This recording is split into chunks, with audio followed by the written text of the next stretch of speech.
¿Será verdad que estamos atravesando una nueva era que está impactando a la política, a nosotros como ciudadanos y por ende también como consumidores? Siempre que pasan cosas que provocan cambios de manera muy acelerada, incluso a veces hasta caótica, bueno, es muy difícil entender a todo el fenómeno en su real dimensión. Y por eso escuchamos hablar de que hay una nueva era, de que hay una nueva época o eventualmente un cambio de época. Y la verdad es que algo de eso se huele. En política, por ejemplo, se escucha la idea de que hay un nuevo ser político impactado por las emociones. ¿Y en el consumo pasa algo parecido? ¿Hay un nuevo consumidor? Bueno, eso nos vamos a preguntar hoy. ¿Cómo a ese nuevo consumidor, cómo a los hogares los impactan las emociones cuando tienen que hacer una toma de decisión? Soy Daniel Alonso y es un placer volver a encontrarnos en un nuevo panel del ciclo Voces que Suman a través de las plataformas de La Voz y de Vía País. Hoy me toca moderar a un panel realmente muy calificado que nos va a ayudar a entender si efectivamente hay un nuevo consumidor y cómo lo atraviesan las emociones. Pero antes de arrancar, déjame que te presente a las personas que hoy nos acompañan.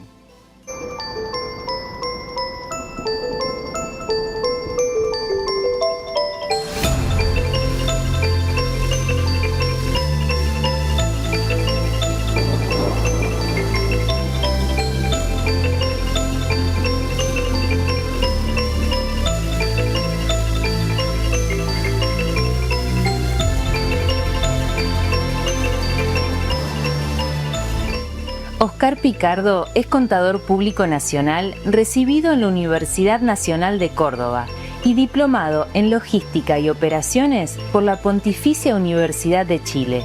Tiene una larga trayectoria como consultor de tendencias y comportamientos del consumidor en la Argentina y toda Latinoamérica. Es presidente de Uno por Uno. Fernando Moiger es economista, especialista en estrategia y branding. Es profesor de estrategia en las universidades de Buenos Aires, de San Andrés y de Salamanca. Tiene 3 décadas de experiencia asesorando a directores de empresas. Además, se especializa en el desarrollo e implementación de estrategias de negocio efectivas. En la actualidad, es el CEO de Moiger. Gustavo Koenigsegg es egresado de la carrera de Diseño Gráfico de la Universidad de Buenos Aires. Fue presidente de la Asociación de Diseñadores Gráficos de Buenos Aires y es docente en la carrera de Diseño de la Universidad de San Andrés. Es Managing Director para Hispanoamérica de Future Brand, la consultora global en estrategia y creación de marcas. Mora Josami es licenciada en Relaciones Internacionales por la Universidad Torcuato Di Tella, donde es docente de opinión pública. Trabajó en el gobierno de la ciudad de Buenos Aires. Es responsable del área de demoscopía de la Fundación Pensar y es directora de la consultora Casa 3. Bueno, ya estamos listos para comenzar la conversación.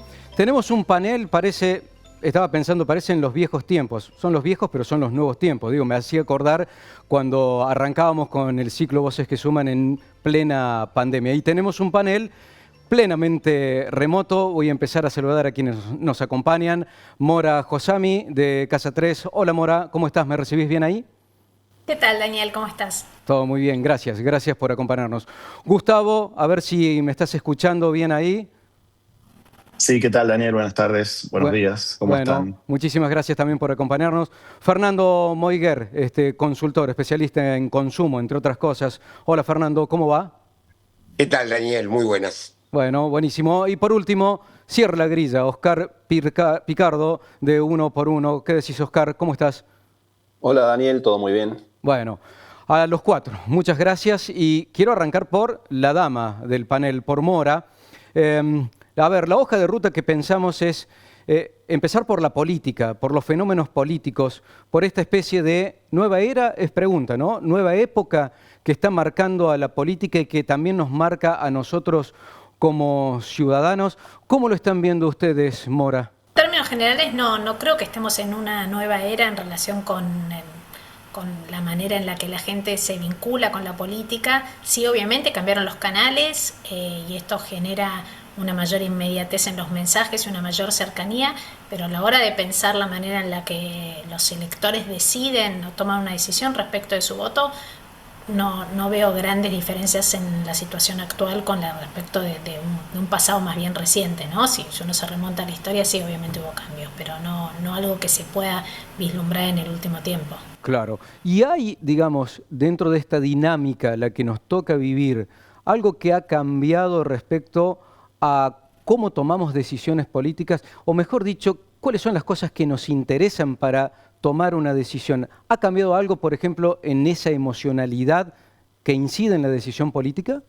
Sin duda la decisión política es una decisión que está motivada por la emoción, se basa en impulsos emocionales mucho más que racionales, no es una decisión en la mayoría de los casos lógica, no estamos frente a un elector que se ponga a leer plataformas electorales para decidir si va a votar a uno o el otro, sino que se moviliza desde todo lo que tiene que ver con las emociones, ¿no?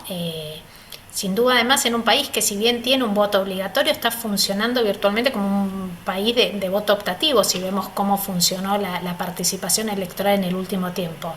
Así que sin duda los políticos tienen que conectar con estos sentimientos que te convoquen, que te interpelen y que te hagan salir de tu casa para ir a votar. Y cuando vos decís que los políticos conectan o tienen que conectar con estos sentimientos, ¿cómo es hoy la conexión con el humor social, de lo que se ve en el humor social de este último tiempo? Argentina está atravesada por un momento de un mal humor social muy marcado. Nosotros desde Casa 3 construimos un índice de irascibilidad que está encontrando su valor más alto en términos de la irascibilidad que registra de los argentinos. Vemos que esto no necesariamente se traslada a una conversión en materia de apoyo o no al gobierno, pero sin duda es el caldo en el que se está cultivando lo que seguramente empiece a verse más claro cuando nos acerquemos a un año electoral. Hoy hay básicamente tres grandes emociones que son las que movilizan el apoyo o el rechazo al gobierno, que tienen que ver con la esperanza, con el miedo y con la bronca, ¿no? Déjame, la bronca sí. Está bueno que hayas marcado esas tres emociones. A ver, repetilas. Esperanza, miedo y bronca. Esperanza, miedo y bronca. Dame ahí una pausa, voy a Fernando. Esperanza, miedo y bronca. Estas cosas se catalizan también en el consumo, en las decisiones económicas de los hogares, Fernando. Por supuesto, Daniel. Con una intensidad en la Argentina diferente al resto de los países. Nosotros tenemos un modelo que está midiendo desde hace 25 años Argentina, Chile, Perú, Uruguay, Brasil y Bolivia. Y haciendo estudios bastante matemáticos, lo que encontramos es que, por ejemplo, para ir a las antípodas, en Chile el humor queda definido por el día a día, por la hora a hora. Incluso se mueve el salario, se mueve el consumo, para arriba o para abajo. En la Argentina, en la otra punta, esta expectativa positiva o negativa define el consumo. La Argentina proyecta en base a lo que imagina en su futuro inmediato y no en su presente, lo cual tiene bastante lógica. Al nivel de las crisis que hemos vivido, al nivel de las situaciones, vos no discutís cómo llegaste hasta acá, sino qué te va a pasar la semana que viene o el mes próximo. Y tus decisiones están tomadas por cómo vos creés que va a ocurrir. Entonces, cuando el modelo y el imaginario es de esperanza, tus actos son positivos, después verificarán o no. Y cuando tu modelo de percepción es negativo, te retraes. Claro, pero fíjate vos ahí, está bueno esto que decís, pero también hay decisiones de cortísimo plazo, si se quiere. A veces, de hecho, muy incididas por las emociones. Viste que hubo una campaña de una financiera muy conocida, de una entidad financiera, diciendo el FOMO dura 15 segundos, después las 12 cuotas que hay que pagarlas, ¿no? Algo así decía. ¿Cómo está eso impactando, sobre todo por el arrastre de una especie de cultura de consumo que veníamos desarrollando, diría yo, desde que empezó este nuevo siglo, ¿no? Tal cual. La cultura de consumo se mantiene intacta. La gente quiere consumir, quiere gastar. Este modelo donde se empujaba desde la oferta, si había si vos sabías que había mucha inflación y podías comprar algo, ibas pronto y lo comprabas porque mañana o no había o era más caro. Claro.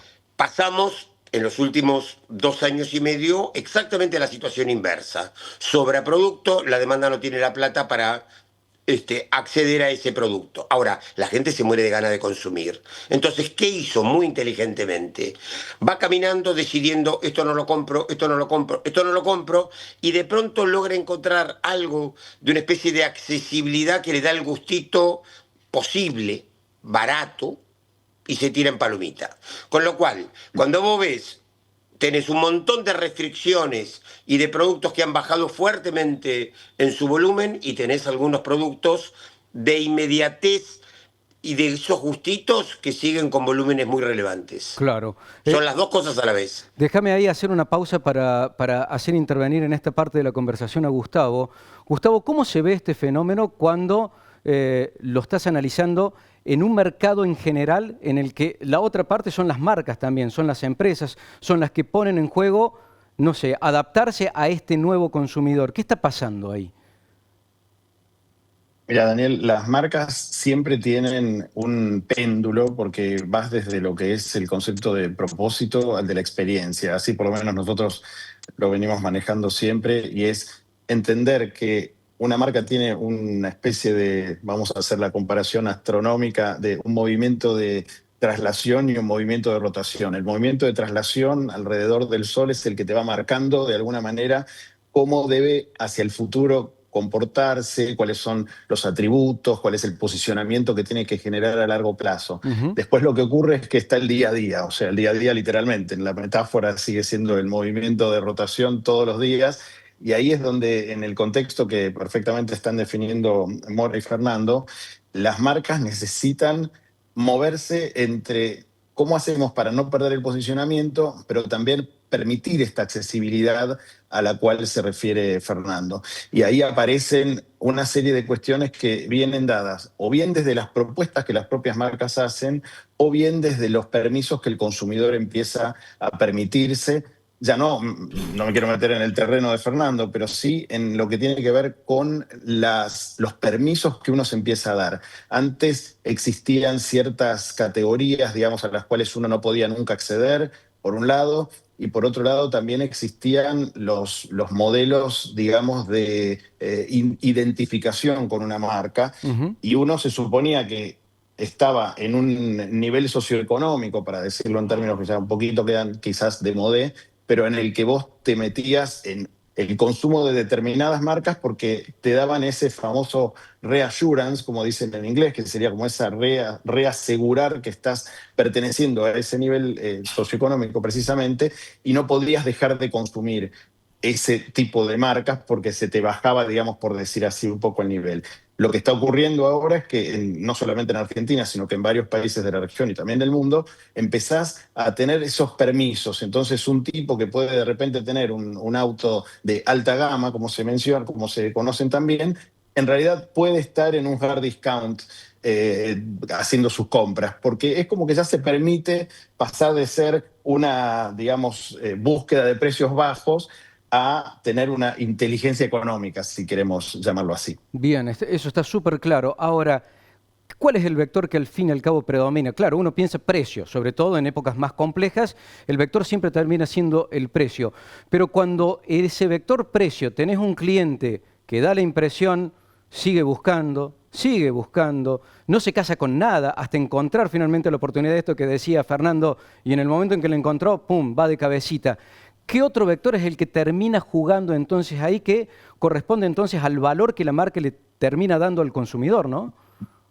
Mira, algo que nosotros empezamos a advertir y que lo conversábamos justamente el otro día en una reunión interna de la región, regionalmente, es el concepto de supervivencia emocional, vamos a llamarlo así. Es una especie de calmar la ansiedad.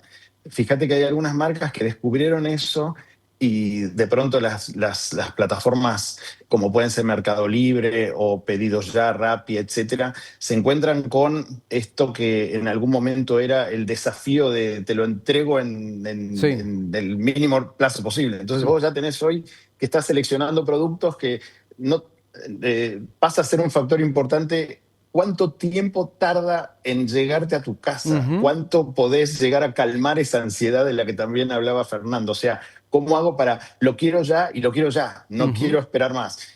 Y eso, en realidad, en un contexto en el que efectivamente antes estábamos en una época de alta inflación, en el famoso concepto del hot money, en donde se te quemaba la plata en las manos y la tenías que gastar. Ahora esperás un poco, eventualmente, para tomar la decisión, pero igual nos queda esta especie no sé, de sensación o sentimiento de que lo tenemos que tener rápido, porque hay una sensación de que esto dura, pero no sabemos cuánto dura, ¿viste? Lo de Claro. siempre en Argentina. Entonces, es por eso que las marcas, inteligentemente, las que saben hacerlo, por supuesto, están yendo a esto de mostrarse como permisivas en el sentido de darte esta posibilidad. Podés consumir con nosotros, aunque no se te va a bajar el estatus, digamos, si querés consumir igualmente con nosotros, porque ya es más inteligente, digamos, ¿no? El consumo de ese tipo. Se entiende. Déjenme ahora introducir aquí a Oscar. Oscar, vos venís siguiendo desde hace mucho tiempo qué viene pasando en los formatos comerciales. Así como hay un remapeo de sectores en la economía, la impresión es que también hay un remapeo respecto a qué funciona mejor y qué no está funcionando tan bien hoy en los formatos. ¿Qué ves ahí en ese universo, Oscar? Hay algunas cuestiones que son regionales, tal vez hasta podríamos decir globales, y hay otras que se dan en Argentina por las condiciones particulares de nuestro país. Si uno tuviera que ver las cosas, las tendencias más relevantes, más generales, más allá de Argentina, hay una reducción de tamaño de los formatos porque está ganando mucho la capilaridad, la cercanía, la comodidad, la conveniencia y todo lo que de alguna manera... Estaba viendo estadísticas de Colombia y el líder histórico de Colombia es una gran cadena que tiene desde hipermercados hasta cercanía, pero hoy el líder, y de manera abrumadora, es una cadena que se llama D1, que arrancó hace 7, 8, 10 años máximo, y que el tamaño más grande de supermercado deben ser 180, 200 metros, y es el líder absoluto del mercado del consumo masivo. Pero entonces, por un lado, la reducción de los tamaños, porque viene también, de algún modo, canibalizada por la cantidad de formatos que se acercan más al público. También el digital, aunque muchas veces creemos que la dificultad del comercio proviene de la competencia digital, yo creo que es un componente más, hay tendencias mucho más gruesas que esta. Y si vamos a otro universo en el que a mí me toca trabajar mucho, que es el de los shopping centers, hay un cambio de configuración de los shopping centers, que ya no va ni por el tamaño, va porque los shopping centers de futuro tienden a incorporar muchísimo más fuerte la biofilia, es decir, el verde, la vegetación, lo abierto, los espacios que de alguna manera te ponen más en contacto con la naturaleza, más allá de las inclemencias del tiempo. Está lloviendo, no estás caminando por debajo de la lluvia, pero querés ir a lugares abiertos, asoleados, etcétera, etcétera. Y esto también está impactado, porque hay otra tendencia muy grande que va más allá de los formatos, pero impacta en los formatos. Y tiene que ver con el tipo de cambios de hábitos en los consumos. Y te voy a poner un ejemplo. A ver. Hasta hace 10 años, 15, las generaciones que de algún modo tenían la mayor capacidad de consumo morían por tener un caballito, un cocodrilo, una banderita parecida a los de Estados Unidos en el pecho, pagaban 70, 80, 100, 110 dólares por tener una chomba con alguno de esos elementos o una camisa. Las nuevas generaciones, y creo que de alguna manera también ha sido incorporado por otras generaciones mayores, tienen una lógica distinta, no les importa eso. Compran por 15 dólares en una casa de pronta moda, se compran 2 o 3 y todavía ahorran una buena cantidad de plata que la ponen en el viaje a Hawái o en el cambio del celular o tal vez en un rubro que sí quedó fuerte, que es el del calzado deportivo. Entonces esto lleva a cambios de formato. De ahí viene la gran irrupción de H&M en su significativo éxito a nivel global. Ahí viene en donde en determinados países hay marcas que aprovecharon la pronta moda y sobreviven, y otras marcas que trabajaban sobre el concepto tradicional de las marcas que no se ayornaron en los términos que mencionaba Gustavo recién y que están teniendo reales dificultades. Entonces, cuando uno mira qué está pasando, por ejemplo, con la indumentaria, hay una caída sostenida del volumen total que venden las empresas de indumentaria. Saquemos el tema Argentina, importación, no importación, industrial y todo lo demás, saquemos eso. Esto pasa en el mundo. Sí, sí. Se invierte menos en indumentaria y esto permite, y conecto con lo que decía Fernando, esto permite que cuando vos vas caminando, algunas cosas te vas a conceder. Ese gustito del que hablaba Fernando, medio espontáneo, medio de tentación, empezás a tener esa cosa. Por eso durante mucho tiempo viene consolidándose, así como caen los rubros de indumentaria que impactan los formatos, crece todo lo que tiene que ver con el compartir social, con el consumo de gastronomía, con ese tipo de diversión, que no es solo la casita de juegos para niños, que es el salir y disfrutar de un momento de ocio, de encuentro, y ahí es que en su momento fueron las cervecerías y todo lo demás, y eso también lleva al cambio de los formatos, en este caso shopping center, que cada vez tienen más gastronomía, más espacio, y también tienen más componentes de servicio. Si queremos tener una vida más fácil, más cómoda, más accesible a las cuestiones que necesitamos, entonces estos grandes formatos que además incluyen dentro de su mezcla muchos formatos que forman parte de su Tenant Mix, están incorporando esto en detrimento de lo que teníamos antes como gran formato. Pero entonces, caída del tamaño de los hipermercados, cambio de formatos en los shopping centers hacia una cosa absolutamente distinta de la que estamos viendo en nuestra región, particularmente en nuestro país, y cambios de hábitos y de prioridades en el consumo. Mientras te escucho, Oscar, pienso, me gustaría empezar a abrir el juego, a hablar de del poder económico, del poder adquisitivo que tienen los hogares, de los estratos que hay allí y el alcance que tienen respecto de estas experiencias que vos mencionabas. Pero antes de meternos en eso y antes de ir a una pequeña pausa, quiero volver con Mora para entender, habíamos empezado desde esa lógica de la política, hicimos este recorrido tratando de ver cómo empieza a impactar en todos los eslabones que definen a la manera en que nos comportamos como consumidores. Y buena parte de todo esto nace en las decisiones económicas de los hogares. Mora, ¿qué está pasando hoy en los hogares? Estoy pensando en qué gastos son los que los hogares han resignado y cuáles son los que pelean para sostener. Nosotros en el último estudio que hicimos de Casa 3 registramos que hay un 70% de argentinos que manifiesta haber resignado consumos y obviamente muy en línea con lo que veníamos hablando recién, los consumos, las principales resignaciones tienen que ver con el ocio, con la indumentaria y con el consumo de las primeras marcas, tal cual mencionaba recién Oscar. Vemos incluso que sí hay un cambio en la aceptación de estas resignaciones y en la idea de que esto es un camino, no sé si correcto, pero al menos aceptable. El año pasado el gobierno de hecho hizo una campaña basándose justamente en estas restricciones, diciendo que el esfuerzo valga la pena, ¿no? Logró sintonizar con esta realidad que hoy viven los argentinos, que es de un gran ajuste en el metro cuadrado de su vida cotidiana. A ver si lo entiendo desde donde lo estás planteando.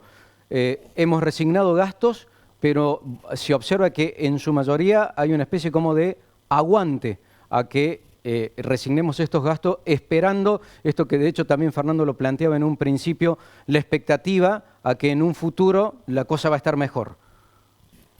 De hecho, sí, hay una expectativa que va cayendo, ¿no?, en relación con el futuro del país, y eso es justamente lo que es una señal de alarma y de alerta para el gobierno, porque el gobierno se sostiene en base a la idea de que este esfuerzo vale la pena porque en un futuro vamos a estar mejor. Nosotros el mes pasado justamente también hicimos una pregunta, volviendo a lo que me habías preguntado hace un ratito, de si pudiera volver a recomponer su poder adquisitivo, qué es lo primero que haría, y paradójicamente no aparecen estas cosas que acababa de mencionar como resignaciones. La gente no dice, bueno, cuando recompongo mi poder adquisitivo vuelvo al ocio, al consumo de primeras marcas o la indumentaria, sino ahorrar y mejorar la vivienda. Hay como una especie de madurez, por decirlo de alguna manera, que quizás estas restricciones dejaron en evidencia algunos gastos más superfluos, por decirlo de alguna manera, que no son necesariamente esos que uno va a querer recomponer cuando la situación mejore. Se entiende. Bueno, estamos por las plataformas de La Voz y de Vía País tratando de entender qué está pasando en el consumo, qué está pasando con nuestras decisiones, desde la política, pero llevadas también a las decisiones económicas. Tenemos un panel de lujo que nos está ayudando a entender las partes y las dimensiones de este proceso, lo que hay en el fondo. Hacemos una pequeñísima pausa y en un ratito volvemos con esto que habíamos dejado planteado, tratar de entender ya incluso en un peine fino, por estrato socioeconómico, cómo están tallando estas decisiones, cómo impactan las emociones. Ya volvemos.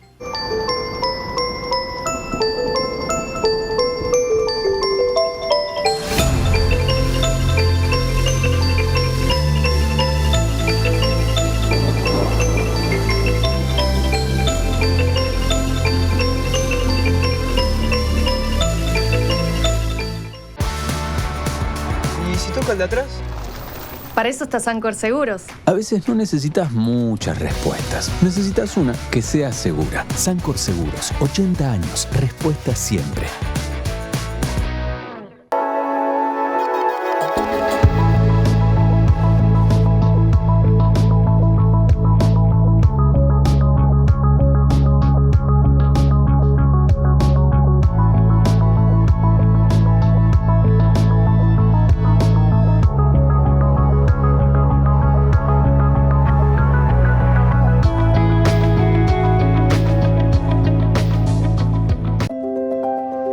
¿Podés creer que pasó un cuarto de este siglo?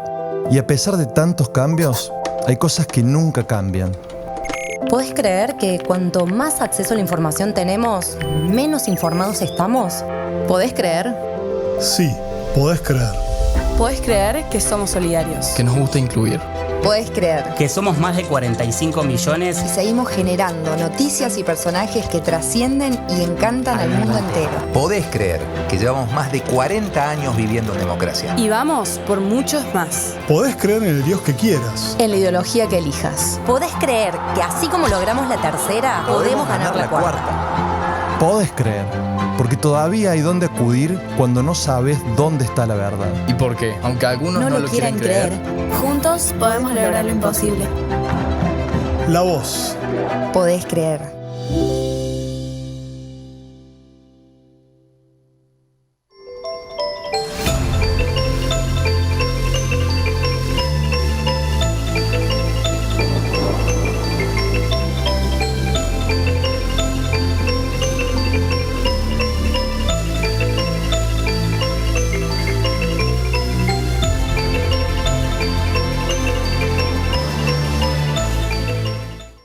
Bueno, ya estamos de vuelta por la plataforma de La Voz, también por Vía País desde Buenos Aires.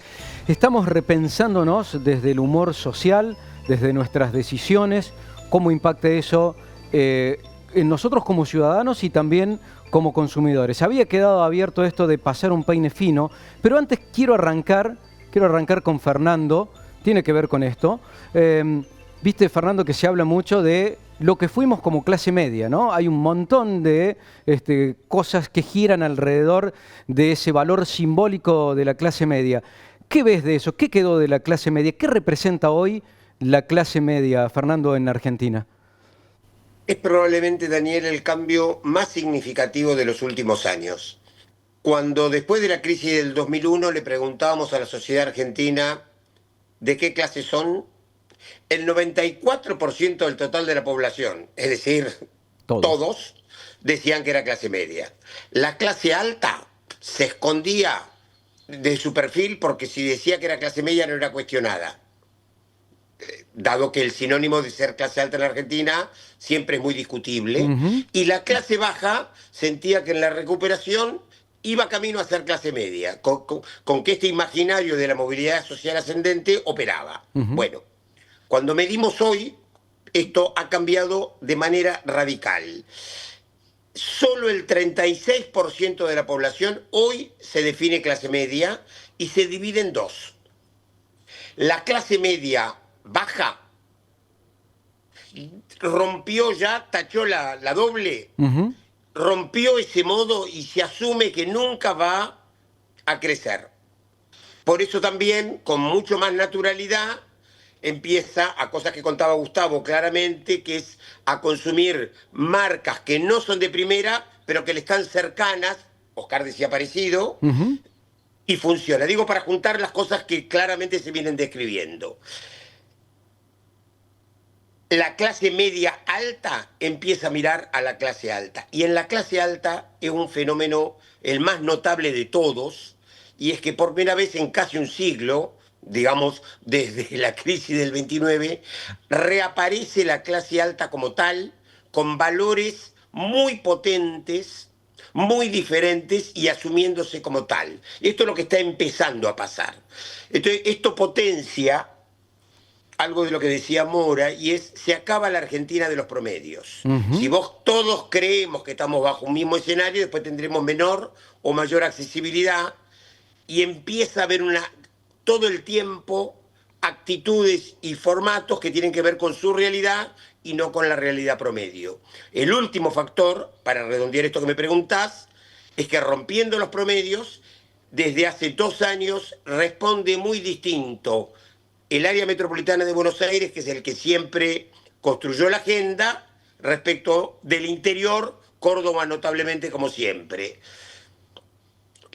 El pacto de la boda de este modelo de ajuste es el área metropolitana, tiene actitudes mucho más pesimistas, más negativas y más fuertes, y eso lo reflejan los medios nacionales, y el interior, aún pasándola muy mal y padeciendo un montón de aspectos, tiene una actitud mucho más positiva y con mucho más esperanza. Y eso lo refleja claramente los medios como en el que estamos. ¿Y eso por qué crees que ocurre? ¿Es por el hecho de que, digamos, el fenómeno de conurbanización, que de hecho incluso fue expandiéndose a otras metrópolis, no solamente al Gran Buenos Aires, tiene un peso, una incidencia, un arrastre de una cultura, de un modelo de consumir, de un modelo de trabajar, de un modelo de relacionarse socialmente con el Estado inclusive, que no tiene la misma dinámica de lo que ocurre en el interior y en eventualmente centros urbanos como los de Córdoba o los de Mendoza? Tu pregunta tiene 2 respuestas, 2 pedacitos de respuesta. A ver. La primera es que está cambiando. Mientras discutimos el viejo país, se está construyendo el nuevo país. Este nuevo país es diferente. El país anterior, que sigue estando vigente y cada vez pierde un poquito más de fuerza, es un país que podríamos decir que es una especie de medialuna de grasa, que empezaba en el puerto de Buenos Aires, se ensanchaba un poco en la zona de Rosario, Villa Constitución, se ensancha mucho más en la zona de Córdoba, Villa María, Río Cuarto, y vuelve a angostarse en el final, acercándonos a San Luis, San Juan y Mendoza. Ese país vivía del excedente agroexportador para la sustitución de importaciones de la industria, tanto del área metropolitana como de Rosario y Córdoba. Ese país cada vez pierde más fuerza y empieza a aparecer un país vertical, país que viene construyéndose hace muchos años, pero que hoy empieza a producir un nivel de exportación que hace incluso que empezamos a tener que la vieja restricción presupuestaria respecto a los dólares cada año empieza a pesar un poquito menos. Ese nuevo país está construyendo un movimiento en Córdoba, en Salta, en Mendoza, en Neuquén, feroz. Como ese país tiene pensado cómo produce el excedente, pero no cómo lo distribuye, se da esta segunda parte de tu pregunta. Empieza a haber una actitud mucho más potente, aunque no lleva a reponer el empleo que deduce de las áreas metropolitanas, y a su vez no tiene en cuenta cómo distribuye, con lo cual conurbaniza potentemente Neuquén. Hoy su principal problema, y lo dice el intendente de Neuquén, es el conurbano. Mendoza conurbanizada, Tucumán conurbanizada, Salta camino a eso, y en Córdoba ves en Villa Libertador y en todos los bordes, junto con tremendos niveles de riqueza, sierras para arriba. Claro. Bueno, hay una especie, no me quiero escapar tanto de la primera parte que queríamos encarar, pero hay una especie como de latinoamericanización, ¿sí? del perfil socioeconómico de la Argentina. No. A ver. El ideal de lo que somos los argentinos, porque esto se da con toda esta crisis y coincido con los valores que se expresaron durante todo este recorrido. Aún con todo esto, el ideal de que como la Argentina, hay un ideal de cómo nos juntamos, de cómo con el mate, el fernet, el asado, el alfajor, con todos estos ideales, la Argentina sigue solidificada por variables mucho más blandas que duras. Bien. Ese imaginario de cómo me hago amigo, de cómo me junto y cómo opera la ronda sigue estando. Ahora bien, las clases sociales que antes se construían tocándose la piel, en la escuela pública, en el hospital, en el transporte público, en la cancha, en las plazas, hoy empieza a construirse desde los medios en general, desde las redes en general y por la imagen que me tiran. Las clases empiezan a estar como encasilladas y empieza a avanzar ese prejuicio. Por ahora está esa tensión. No, es decir, el ideal de vamos todos para adelante está, no verifica, pero sigue estando. Bien, bueno, ahora quiero ir a esto que había planteado al principio, tratar de entender incluso por estrato socioeconómico. Oscar, por ejemplo, decía en el bloque anterior algunos consumos que están funcionando.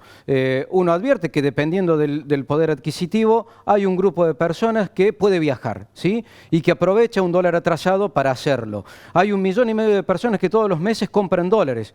El dólar sigue planchado, pero lo siguen comprando. Ahí hay una especie como de el precio que paga la brecha de confianza todavía para con el cambio de modelo. Hay un grupo de personas que puede renovar su vehículo y por eso el año pasado la revancha de poder comprar el 0 kilómetro que no había podido comprar antes. Oscar, ¿qué funciona y qué no está funcionando entonces en ese trama de consumo relacionado con los sectores socioeconómicos? Lo que ocurre es que recién se habló, bueno, desaparecieron los promedios para el análisis. Y entonces, en lo que funciona y en lo que no funciona, podemos ver algunas tendencias grandes, nada más.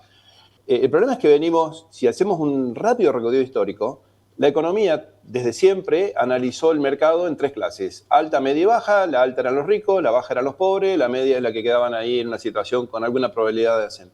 Esto se agotó como forma de análisis de los mercados y pasamos a los niveles socioeconómicos, que bien decía Gustavo, ya no sé si explica tanto, y fuimos yendo hacia microsegmentaciones y hoy hay una hipersegmentación en donde cada persona, cada individuo es un mercado, que se comporta de manera distinta, incluso en situaciones equivalentes. Entonces, agrupar todo, y hoy la tecnología te lo permite y la logística te lo permite, porque entonces vos podés de tu casa comprar algo que la logística te lo pone en 24 horas o en menos en tu casa y al lado tu esposa está comprando otra cosa y no es como antes que salías en familia y ibas al mismo lugar a comprar todo junto y entonces se explicaba de otra manera. Hoy hay una customización masiva que permite que cada persona sea un mercado. Dentro de esto van cambiando las prioridades y tiene que ver, vuelvo al primer análisis que hacía Fernando con esto de cómo tomo mis decisiones, cuándo es racional, cuándo me doy un gusto. Y cada universo, cada hogar, cada persona tiene, en algunos casos, consumos postergados que cuando se dan algunas condiciones mínimas sale volando a comprar. Por ejemplo, los bienes de consumo durable, cuando se estabiliza un poco y hay un poquito de crédito, entonces ahí rápidamente las personas van a comprar, a renovar las cosas de su hogar y todo lo demás. Cuando esto no se da de esta manera hay otra. Pero para mí hay otro corte que me parece que es más importante, que es el que de alguna manera está impactando, y ahí sí creo que se da un poco de agrupamiento, aunque tampoco es absoluto, y tiene que ver con cambios generacionales. Yo siempre hago un chiste cuando hay un equipo de trabajo, digo, a ver, ¿cuántos años tiene cada uno? Normalmente las personas tienen una 45, la otra 32 y hay uno de 28. Entonces yo digo, qué bueno, vamos a poder hablar entre pares porque somos todos viejos. El de 28 me mira como diciendo, pero momento, vos eras viejo, yo tengo 28. Y yo digo, es que las generaciones que siguen, vos no las comprendés. Piensan y consumen de manera tan distinta a cómo lo hicimos. Entonces, el baby boomer con la X más o menos había alguna continuidad. Los millennials parecían que venían a romper todo, pero en el fondo no eran tan disruptivos. Y sí, la vida es hoy, pero le gustaba el auto, le gustaban las marcas, todo. Y vinieron los centennials y mucho más los que siguen, los alfa, la generación de la voz. Y no sé hasta dónde en la exponencialidad terminará eso, que son, diría, otra categoría de ser humanos. Y eso implica que, por ejemplo, estamos pensando que el mundo va a ser sin autos propios. este paradigma del auto propio se va a terminar porque a las nuevas generaciones, particularmente las que digo que son distintas, al millennial todavía le gusta tener su autito, porque es una referencia, pero las nuevas es un problema tener un auto. Es un problema tener una gran casa. No quiero una casa con pileta, porque la tengo que cuidar. Prefiero tener un departamento chico que me permita viajar por el mundo y andar livianito para darme todos los gustos que quiero ahora. Entonces, esas son como megatendencias que vienen más explicadas por una irrupción gigante que tuvo el impacto tecnológico en los cambios de comportamiento, que me parece que explica más que las tendencias de un producto a otro que son cambiantes en el tiempo. Yo recién mencionaba unas, podríamos mencionar muchas, la indumentaria, la gastronomía, la diversión, los viajes, pero creo que esto otro es la vida hoy, la vida explica más que el análisis de los productos o de los formatos comerciales. Está súper interesante eso que planteas, Oscar, se lo quiero trasladar a Gustavo, porque hay ahí, digamos, fenómenos solapados, y es cierto, digamos, eventualmente lo que nosotros hoy estemos atravesando en nuestra situación económica puede ir más, menos, para arriba, para abajo, pero después hay otra ola, que es la ola profunda, la que empieza uno a ver como tendencia y luego se consolida ya como un proceso. ¿Qué estás viendo ahí, Gustavo, de parte de esto que estaba contando Oscar? Y sobre todo, cómo las marcas tienen que mapear ese territorio, que es un territorio líquido, que se mueve continuamente, que va a este segmento casi de la personalización uno por uno, ¿no? Sí, no, estaba escuchando atentamente a Oscar porque la verdad que la descripción es perfecta. Es efectivamente así. Todo el tiempo estamos atravesados por los algoritmos, la famosa palabrita de moda, pero que además es real, ¿no? Esto de que a todos nos pasa, que ya dentro de poco no va a ser necesario decir algo, sino pensarlo para que automáticamente empiece a aparecer en tu Instagram o en tus redes algo relacionado con ese tema. Hay una frase del Talmud que dice que cada persona es un mundo, y la verdad es que hoy por hoy creo que se aplica muchísimo. Yo creo que los que escribieron el Talmud no se imaginarían que la iban a poder estar utilizando en marketing en el siglo XXI, pero realmente es así. Hoy por hoy es totalmente verificable. Por lo tanto, las marcas, en esto que bien definías vos, Daniel, como los territorios, se terminan teniendo que mover en microterritorios. Por un lado, es muy difícil establecer una categorización sociodemográfica, digamos, es cada vez más complejo, pero como mencioné antes, no podés dejar de existir, o sea, no podés tener marcas que suben y bajan, aparecen y desaparecen todo el tiempo, porque es inviable, literalmente.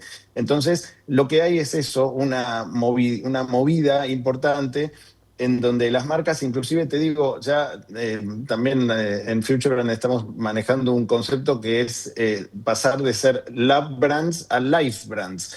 Love brands era este concepto acuñado hace muchos años, en donde uno lo que aspiraba era, si eras un gestor de marca, un brand manager, era, bueno, ¿cómo hago para que mi marca sea amada? Y ahora, en realidad, lo que está pasando es cómo hago para que mi marca se pueda vivir, que yo pueda, o que la marca me entienda y me dé una respuesta. En la región nos comentaban que la semana pasada hubo una falla masiva del sistema de pagos o de la plataforma de home banking de Bancolombia. En Colombia, que digamos un país que tiene una población equivalente o incluso un poco mayor que la de Argentina, y fue una catástrofe, o sea, realmente fue una catástrofe. ¿Y qué es lo que pasa? Ya no se les permite a las marcas, recordemos que las marcas son además la cara visible de productos y servicios, ya no se les permite fallar, no se les permite, por ejemplo, concretamente ahora la tecnología, tener algún tipo de defección, porque terminás realmente complicándole mucho la vida a las personas. Entonces, hoy por hoy las marcas tienen que estar pensando en cómo, dentro de todo esto que también están describiendo mis colegas del panel, cómo hacen para poder permanecer, digamos, valiosas, interesantes para las personas. Y te aseguro que no es simple, ¿no? Hablar, como hablábamos antes, de posicionamientos de marca. A mí me hacían alguna vez una pregunta de, bueno, ¿cada cuánto tiempo hay que revisar o refrescar una marca, tanto desde lo que tiene que ver con el contenido como con la forma? Y teníamos una respuesta casi estándar que era, bueno, cada 5 o 7 años. Y ahora te diría que es cada 5 o 7 semanas. O claro, no sé, quizás estoy yéndome un poco al otro extremo, pero sí que las marcas tienen que estar al menos monitoreando permanentemente. ¿Cuáles son las buenas noticias? Entre comillas, que los mismos algoritmos a los cuales me refería, todas las nuevas herramientas, que son palabras que hace literalmente 15 años no tenían ningún sentido, o no se entendía qué querían decir, pero social listening, por ejemplo, todo lo que tiene que ver con sentiment digital y tal, bueno, son cuestiones que hoy las marcas las pueden entender bastante rápidamente, pueden chequear eventualmente, si tienen que hacer alguna corrección, hacerla rápidamente también. Cuando hablábamos al principio de emociones, decía Mora que en política el que rápidamente conecta con la emoción del momento, en la volatilidad de una emoción, es el que puede ganar en esa simpatía. Pero a su vez hay una especie como de infidelidades a ese arrastre. Fernando, vos creo que fue uno de los últimos trabajos en el que planteaste una especie como de triple infidelidad de parte de los consumidores. A ver, creo, si mal no recuerdo, pero vos los vas a refrescar. Está la marca, ya un poco venimos hablando sobre eso. Está el canal, de lo cual también hablaba Oscar. Y está, creo que lo habías planteado, la infidelidad a la bandera por este signo de los tiempos de las importaciones y sobre todo los bienes de consumo importados.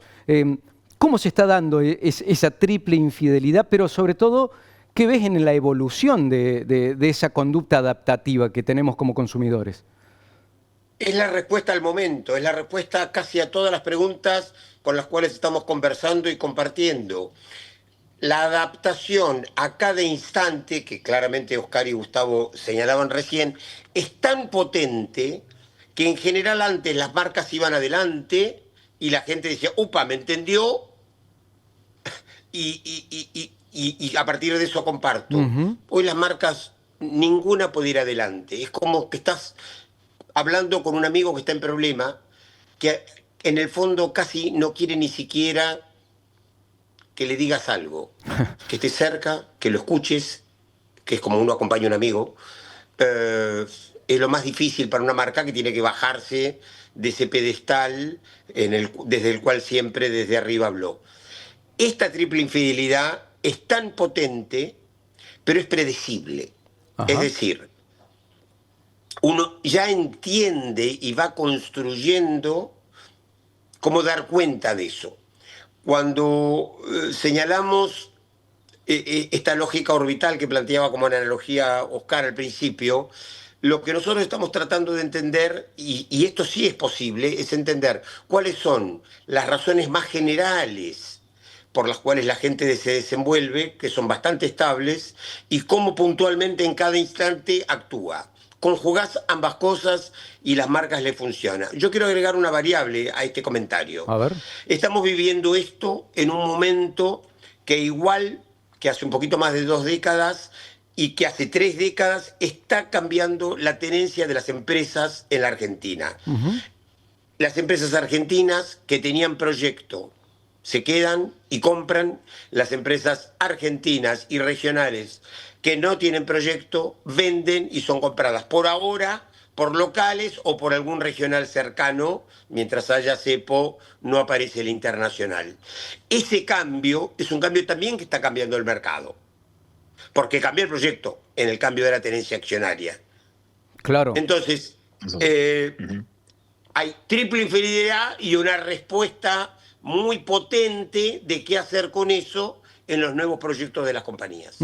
Mora, quiero ir con vos planteando esta idea de la infidelidad, que en política también se ve desde hace un tiempo, y sobre todo matizada con que hay núcleos duros de fidelidad, pero cada vez más chiquitos, polarizados y cada vez más chiquitos.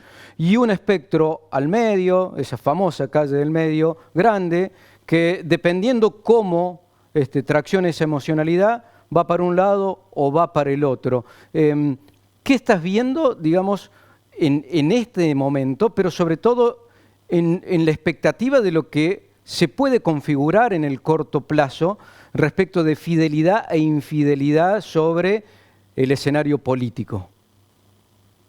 Como vos mencionaste, hay dos tercios, la sociedad está dividida en 3 tercios. Ajá. Hay 2 tercios que están polarizados y motivados hoy por hoy relación con el gobierno, uno por la esperanza, que es lo que llamaríamos el votante duro de Milei, que cree que el esfuerzo que está haciendo vale la pena y que cree que efectivamente el país va por el rumbo correcto. Otro tercio que está muy motivado por la bronca, que obviamente tiene que ver con lo que sería un votante tradicionalmente peronista, kirchnerista, filo izquierda. Y en el medio hay un votante que está pidiendo nitidez y que efectivamente se va moviendo en función de la oferta, se ordena más por la oferta que por la demanda, por decirlo de alguna manera, y que por lo general, y lo que hemos visto el año pasado, estuvo ordenado básicamente, si volvemos a esto de los sentimientos, por el miedo, ¿no? Lo que pasó el año pasado fue que hubo un grupo de votantes importante, factiblemente votantes que venían de Juntos por el Cambio, que ante la oferta electoral decidieron de una manera muy nítida y ordenados por el miedo a volver al pasado, darle un voto de confianza al gobierno. Esto que podría llamarse, como vos lo estás poniendo en términos de infidelidad, en algunos casos ni siquiera fue una infidelidad porque los partidos a los que naturalmente ellos hubieran votado estaban dentro de una oferta oficialista, se movieron y el gobierno supo captar en exclusiva ese miedo a volver al pasado. Y muy en línea con lo que habían venido diciendo antes, esto que mencionaba Fernando de la diferencia entre el interior y las ciudades, sin duda también es lo que le está pasando al gobierno. Hoy el gobierno encuentra en el interior sus niveles de apoyo mucho más altos, que también está relacionado con el proyecto económico y cómo la economía va mejorando en el interior respecto de las grandes ciudades. Y por otro lado también vemos los dos grandes segmentos sociodemográficos muy marcados en lo que tiene que ver con el gobierno, ¿no? Es los jóvenes de clase alta, fundamentalmente varones, son el segmento de mayor apoyo, mientras que las mujeres de clase más bien media y baja y de mayor edad son el polo de resistencia. Así que veo que conviven muy bien lo que tiene que ver con el consumo y con lo electoral, que al principio me había parecido que iba a ser un poco de ruido esta charla, pero terminamos todos como muy de acuerdo. No nos tenían fe, Sí. no nos tenían fe. Nosotros también, cuando la pensábamos, también, che, ¿cómo unimos esto? Que parece que pasan por universos diferentes, pero creo que hay vasos comunicantes y creo que ustedes lo han expresado muy bien. Los invito a ir cerrando. Y los quiero invitar a una última conclusión con el juego de expectativas. ¿Qué les voy a decir, no? Está muy montado, o hemos estado muy montados en los últimos años, sobre ese juego de expectativas. La apuesta a que lo mejor ya está por venir, y tarda en venir, y no viene, y volvemos a apostar, y creo que nos pasa... es una opinión, desde lo político, pero también desde lo económico, dependiendo de la realidad que cada uno viva. ¿Cómo ves ese juego de expectativa y qué crees que plantea en el futuro de corto y mediano plazo? Arranco por vos, Mora. Sin duda la evolución de las expectativas es, en mi opinión, el gráfico más importante que hay que mirar en este momento si uno quiere hablar en clave electoral. Estamos bombardeados y son mucho más atractivas los escenarios electorales y parece que Axel le puede ganar a Milei en segunda vuelta, y de acá hasta el año que viene falta un montón para que la oferta pueda ordenar efectivamente la demanda. Hoy hay que estar mirando las expectativas y el gobierno tiene que llegar a una elección en la cual la gente crea que el esfuerzo está valiendo la pena y que el futuro va a ser mejor. Nadie va a votar por alguien que lo lleve a un futuro peor. Entonces, sin duda la expectativa ordena el voto, debería ordenar también la comunicación del gobierno, y sintonizar con ese humor social es, en mi opinión, la acción o la medida más inteligente que podría hacer un gobierno o cualquiera que quiera hablarle a la opinión pública para después pedirle que lo voten. Queda claro. Gustavo, ¿cómo ves ese juego de expectativa, mirado ya también en esta confluencia de humor socioeconómico, si se quiere, en la dinámica que relaciona consumidores con marcas? Mira, como mencioné al principio, una marca siempre tiene que tener en cuenta la experiencia que brinda en el momento presente y el propósito, es decir, hacia dónde va. la expectativa está siempre dada justamente porque es lo que uno se supone que obtiene en esta suerte de juego también de toma y daca, en donde uno consume algo puntualmente esperando recibir una gratificación o por lo menos, digamos, autoincluyéndose dentro de lo que es un mindset, un estado mental también. Y a las marcas, te hablo desde, digamos, como desde el lugar de las marcas, a las marcas lo que les queda es adaptarse permanentemente y, como también decía Fernando, no plantearse ir hacia adelante, sino estar a la par. El poder estar de alguna manera aceptando que lo que es real es más tangible, es más lógico, es más entendible, accesible por parte del consumidor y en todo caso acompañar. No creo que se puedan poner hoy por hoy como grandes ideales, precisamente porque hay una necesidad de ir marcando el paso del día al día, perdón. Creo también que, como bien decía Mora, y a pesar de que puede sonar un poco repetitivo, porque en Argentina, viste que siempre terminamos diciendo estamos en un proceso de cambio, hay que esperar, hay que ver qué pasa.